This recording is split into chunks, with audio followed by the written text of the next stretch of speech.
Medical ethics is being inverted. Find out about that and more in today's edition of Life Matters.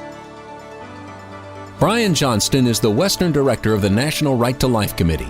He has served in many capacities while advocating for innocent lives, as California Commissioner on Aging, as Chairman of the California Pro-Life Council, on the board of the National Legal Center for the Medically Dependent and Disabled.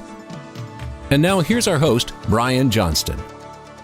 Welcome back to Life Matters, your program on the right to life, on culture, and the very real battle of ideas. And these ideas, they're aimed at you. These ideas are not just passing fancies. They're aimed at you and how you think. They're aimed at your culture. They're aimed at your laws. So you have to be aware of them. You have to be aware that standing for the right to life, you're standing for the ideas that have built civilization, the ideas that have built a culture that values human beings. Very important to realize that. We have a guest today. We've had him on before, Dr. Mark Hoffman, PhD. He's a clinical psychologist, and he's the chairman of the Stop Assisted Suicide Coalition. You can find out more information at stopassistedsuicide.com. That's stopassistedsuicide.com. Many of you know that I've been involved in the assisted suicide battling for many years, starting with Kevorkian, but Derek Humphry, the founder of the Hemlock Society, who came to this nation specifically to get this nation to embrace euthanasia and assisted suicide. I had many interviews with Mr. Humphry, and I've written a book about it called Death as a Salesman, What's Wrong with Assisted Suicide, because that's what this is. This is the selling of death. Californians are now getting ready in the legislature to legalize the promotion and, if you will, selling of suicide. That's Assembly Bill 282.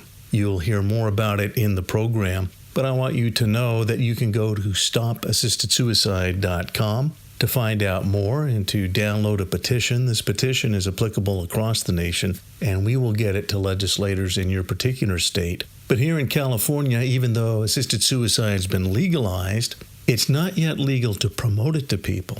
It's not yet legal to go to Grandma and say, Grandma, you know, we really love you, but it'd be so much better if you were dead. It'd be so much better if we didn't have to keep taking care of you, and you'll die a quiet, comfortable death.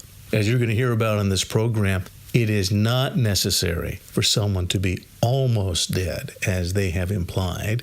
In fact, you will see by the weasel language used by advocates of death, the real goal is to get rid of people that they don't want to have around anymore. And really, it's the people who are kind of lingering that really bother them. Assisted suicide isn't designed for people that we care for. It's actually designed to deal with people we no longer wish to care for. This is an insidious and evil idea. This must be stopped. Being silent about it or just knowing about it and doing nothing is not enough. It's very important that you be prepared for this battle. Please take notes. Please tell your friends, and please download the petition where you commit to let your legislators know you're opposed to the promotion of medical killing and promoting assisted suicide. An important battle. Your involvement is critical. After this break, you're going to hear a phone call between myself and Dr. Mark Hoffman. I want to apologize for the sound quality. We can't do everything in studio. But because of the urgency of this issue, Dr. Hoffman and I wanted to explain to you the battle at hand when it comes to assisted suicide. Please listen carefully. If you have questions or comments for Life Matters, call 800-924-2490. Give us your name and the town you're calling from and a quick question or comment. Life Matters continues after this. Power. You're pro-life and you want to defend your position, but you're not sure what to say. That's pretty common. So get the facts you need to back up your pro-life position with the Power of 7 app. The Power of 7 gives you effective pro-life replies to 7 of the most common pro-abortion arguments. It's simple, it's easy to use, and it's free. Power of 7. Download it now at thepowerof7.org. The Power of 7, the number 7.org. And now back to more Life Matters with Brian Johnston. Welcome back to Life Matters. We're your program on life, on culture, in the very real battle of ideas. And if you're not engaged in that battle, then you're going to be a casualty, and your loved ones, because this battle is real and it involves human lives. And if you're not prepared, human lives will be taken that oughtn't be. Today, we're talking about assisted suicide, and I have an old friend on. He's an old friend both in terms of our friendship, but also in the work we're doing. He's a clinical psychologist, and he is the chairman of the Coalition Against Assisted Suicide here in California, and that's Dr. Mark Hoffman. Mark, it's good to have you. Brian, thank you for having me. One of the things that we're going to be talking about, folks know that in my past I was a commissioner on aging for the state of California and served on the state's board of examiners of nursing homes. The reality is that many people don't like thinking about nursing homes. They don't like thinking about death and dying, and yet it's something that we're guaranteed of.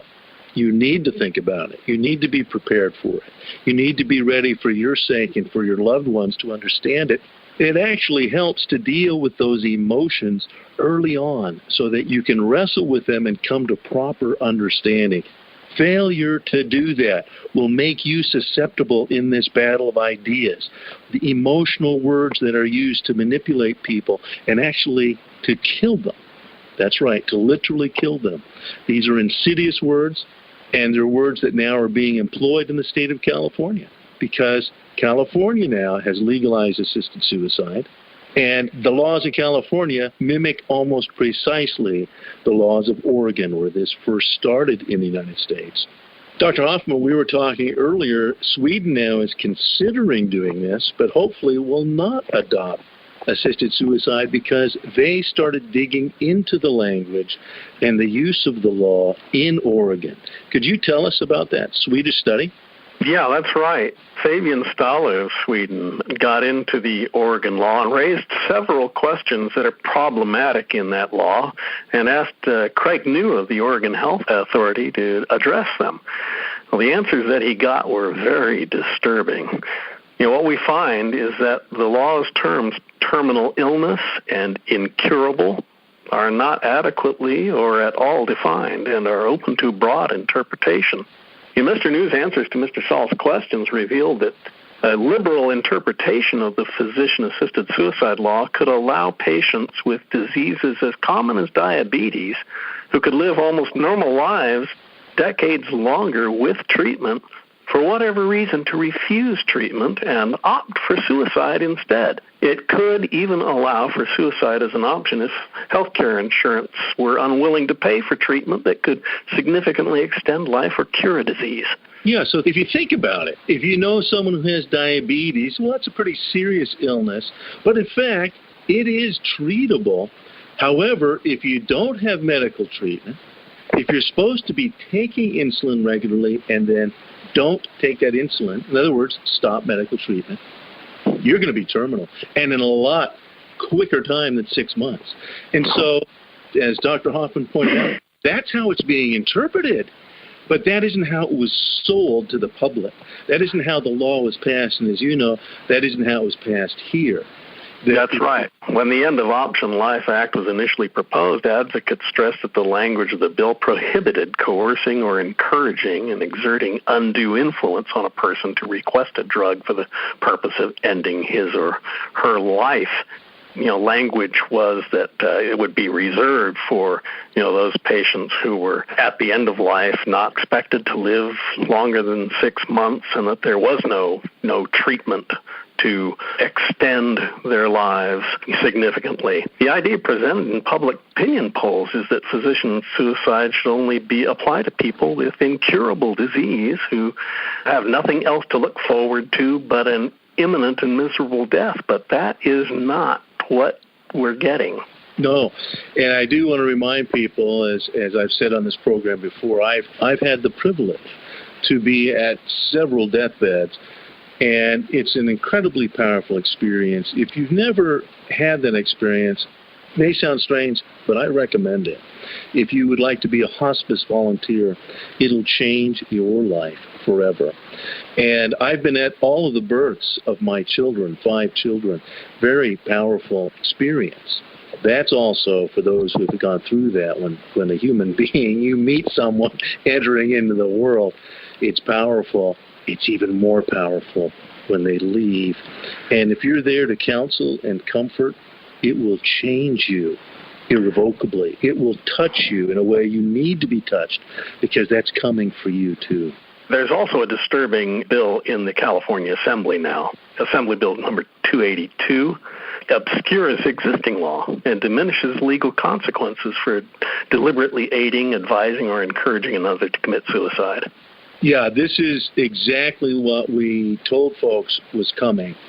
And this is so important. I know we talked earlier, Dr. Hoffman, about stopassistedsuicide.com, and I want to urge people to be part of. You don't have to be official in any way, but our coalition in California are people of faith and people of no particular faith, people who consider themselves pro-life, and yet other people who don't care about the abortion issue, but they're very alarmed now about what's happened with medicine and what's happening at the other end of life.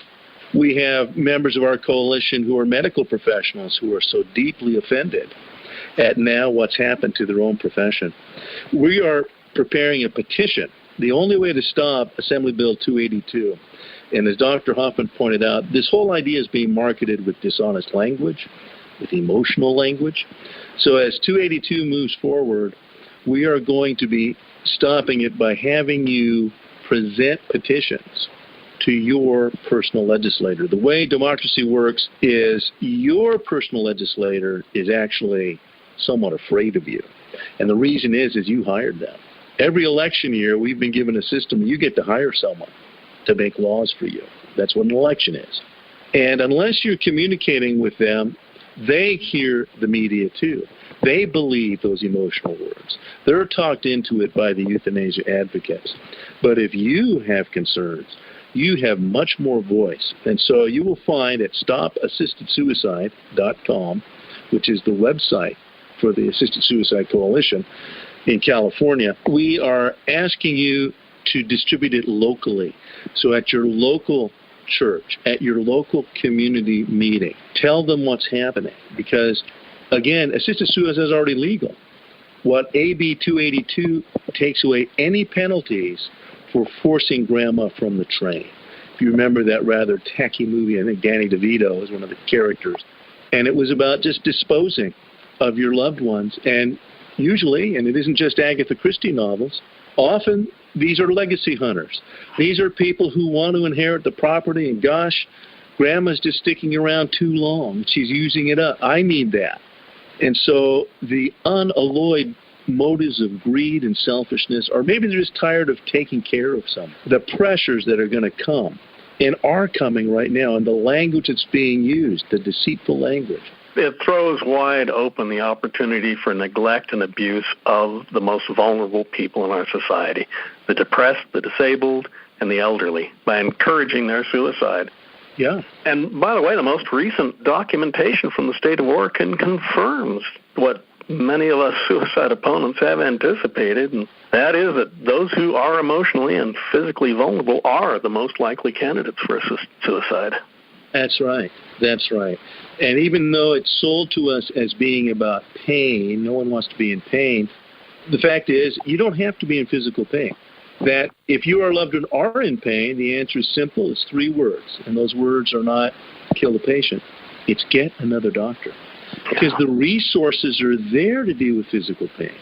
And you had quoted earlier, Doctor, from the Oregon study that how many people are actually killing themselves because they're in pain?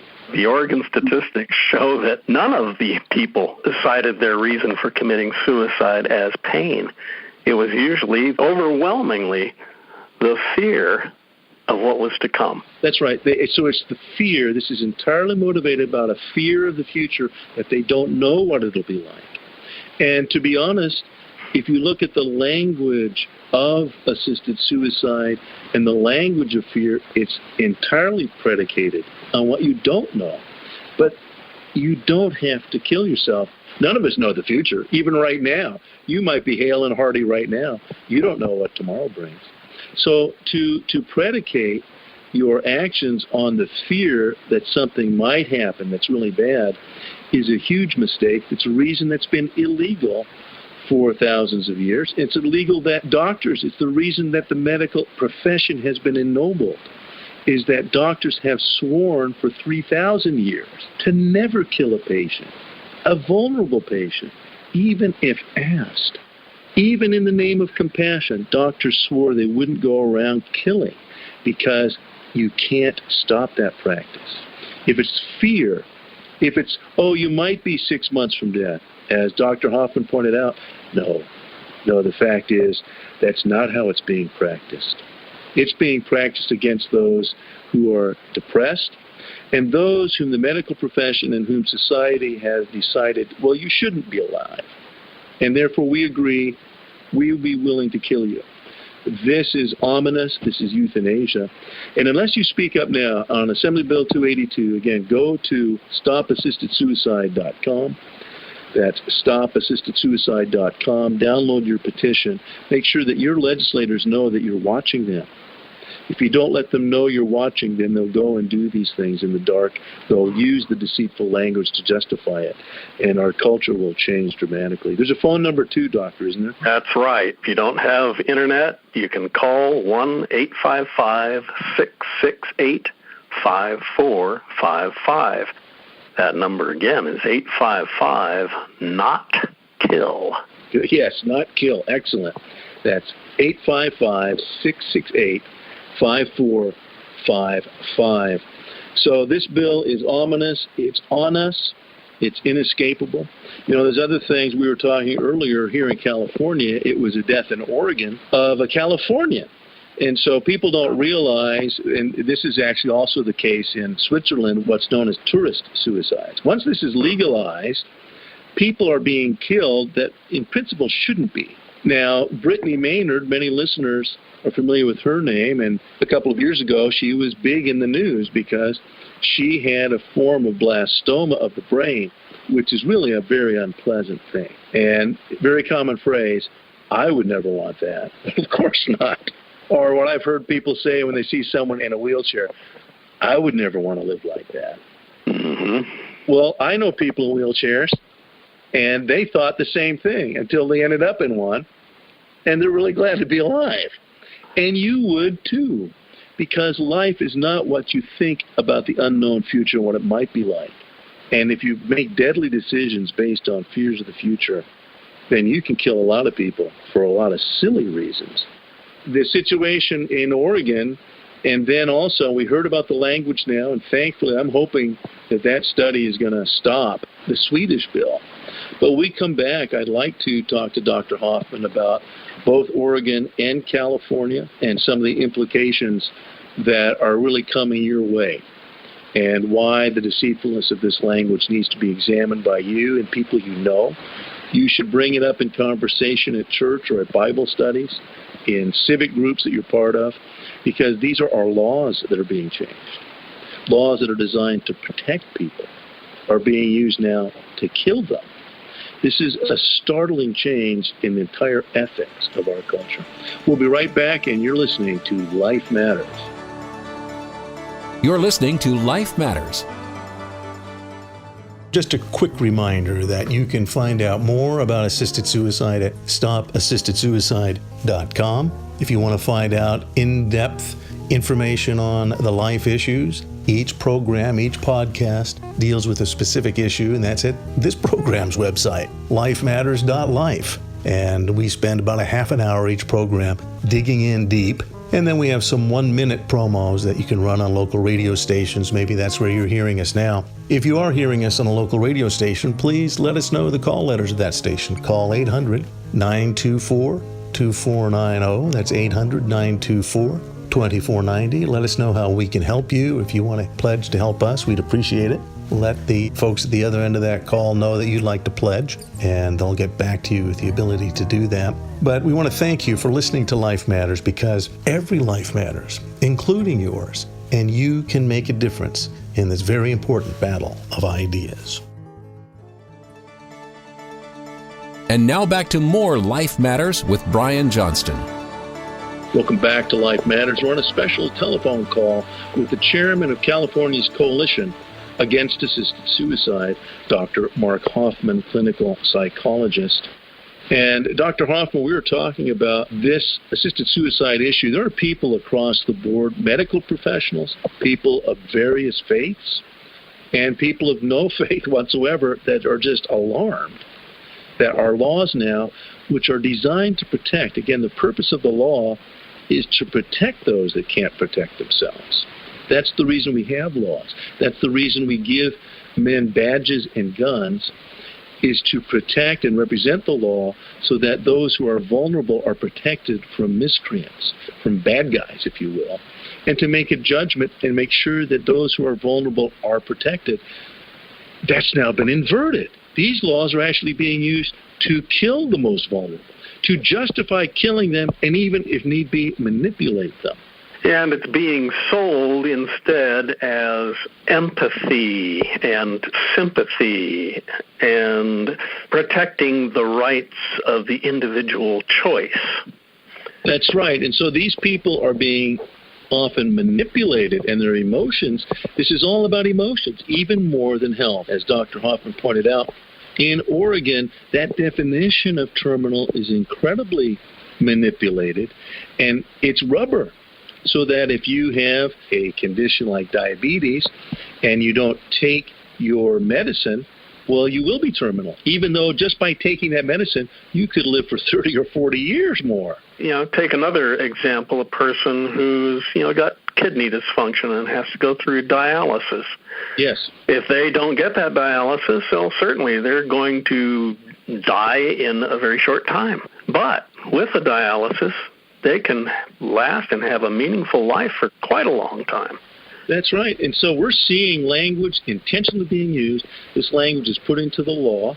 As listeners know, laws are simply ideas that are enforced. So this battle of ideas is very real. In this battle, it's not a metaphor. Lives will either be protected or lost. As in real battles, this is a real battle. We want to equip you for that. Most listeners have heard of Brittany Maynard. She is the individual who was used to justify changing the laws of California. She was a Californian who was induced to go to Oregon because she had a blastoma of the brain.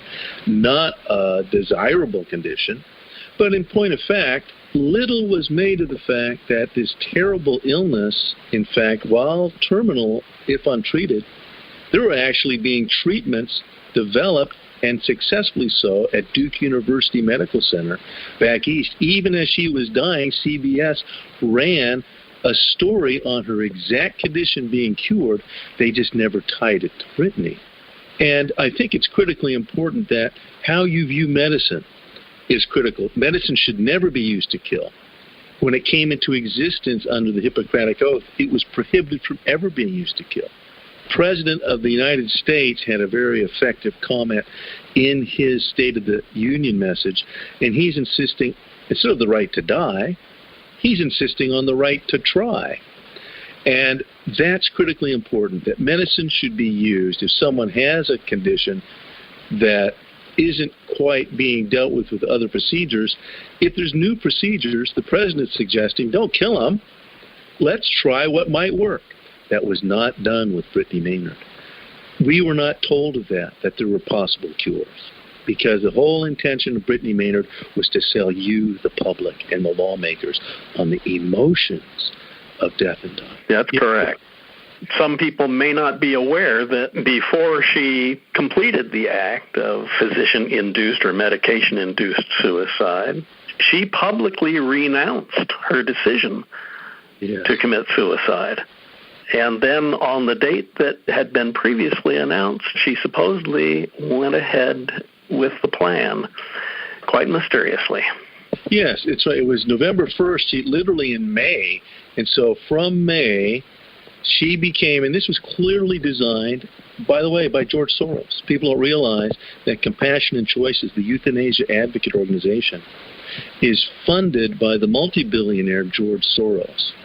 And he gave millions of dollars to this one campaign. So she was suddenly, if you'll remember, in, I believe it was 2014, she was on the front of People magazine and on the front page of every newspaper in the country. Suicide, supposedly a very personal decision, and you shouldn't ask, this is a personal family decision. No, this was the most public suicide, I believe, in history. In history, a publicly announced suicide months away, a scheduled execution, if you will, for November 1st. She made that known in order to promote the ideology of assisted suicide. And as Dr. Mark Hoffman just told us, literally on Halloween night, she made a video, a YouTube video, where she said, I think I'll put it off. I don't know when I'll do it, but I'm not going to do it tomorrow, which indicates for us what we already know. Suicide is an emotional decision, and her emotions changed. The next day, the family announced, no, she went ahead with it. But we don't know. The last we heard from her, she wasn't going to go ahead with it. This is very strange. It underscores that, yes, family members, again, have incredible influence over our emotions. And it's very important to realize what's happening. So unless you're prepared for this battle, unless you see the laws are changing now to actually authorize and encourage people to just be dead, if you don't speak out against that, your society is becoming a dystopia where human beings are cheap and disposable. And the whole purpose of medicine is being lost. And again, Dr. Hoffman is chairman of the Assisted Suicide Coalition. Where can people go for more information? Well, if you have internet connections, you can go to our website, Stop Assisted Suicide. That's all one word together, stopassistedsuicide.com. And if you don't have internet, or if you prefer, you can call by telephone 1-855-668-5455. Or if you're used to dialing letters, it's 855-NOT-KILL. That's right. You can have an impact in this battle. This battle is very real. It's not just people like Dr. Hoffman and myself. You must be involved because it's your family members and you who are being targeted. And if you're not prepared, you can lose in this battle. So we want to equip you. We want you to be able to equip others to understand the immediate threat of assisted suicide and the change that's come over medicine and our laws. Dr. Hoffman, thank you again so much. It's always a pleasure to have you on. Well, thank you for having me, Commissioner Johnston. Thank you, folks, and please listen again next week to Life Matters. Learn more about everything in today's show online at lifematters.life, where you'll find all the resources you need to protect life. Life Matters is a production of the California Pro-Life Council, the state affiliate of National Right to Life.